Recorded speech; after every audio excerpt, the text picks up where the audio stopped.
Today's independent music scene isn't all about city centre club culture and raucous, loud guitar bands. Some musicians would rather immerse themselves in the relative peace and quiet of the Scottish countryside. I'm here in the East Neuk of Fife, a place where I grew up. It's a real pleasant blast from the past being back. I get this feeling of contentment and nostalgia whenever I'm here. This week, I speak to another globe-trotting musician who's chosen to base himself here and live a more rural lifestyle. James Yorkston is one of the early members of the collective and was one of the first to shine a spotlight on this area and Fence Records. So we actually grew up together, we should let people know this. Yeah, not in the same house. No, not in the same house, but almost, because we were just across the road from each other back in Kings Barnes. We're actually in a couple of fairly noisy, punky kind of bands as well, weren't we? Yeah. So why the change to the more acoustic style? It's just I kind of grew out of it. I became to appreciate the subtleties of acoustic music a lot more than the down-your-faceness of loud electric guitars. Is it difficult living out in East Neuk of Fife when it comes to being a touring musician? No, it's only really an extra 90 minutes on the train from here to Edinburgh. And so anywhere else it's pretty reachable, you know. Clears your head for writing your own music, writing your own books, that sort of thing. It just makes it easier.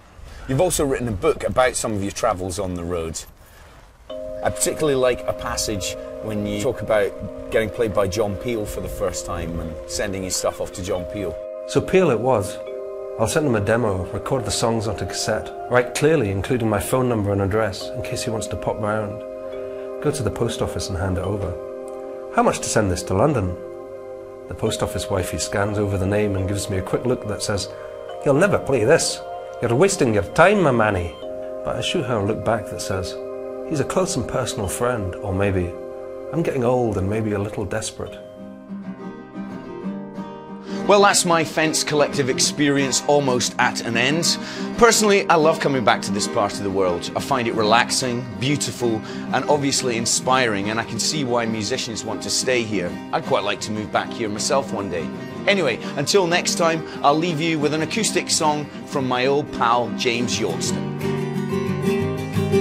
It's something o'clock, the bird clock caught, and I shivered and I shuddered, half awake, and my back was turned, and half asleep, and visited a rook, angry and ash shooting, coming down the chimney, anxious to peck at the eyes and a poke at the feet of the slumbering Scotsman and his confused partner.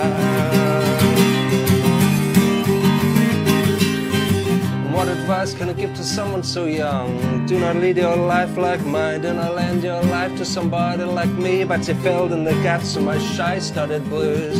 They became more amusing in their absurdities. The less sense they're making, more fun we're having. Do not care, for I do not care.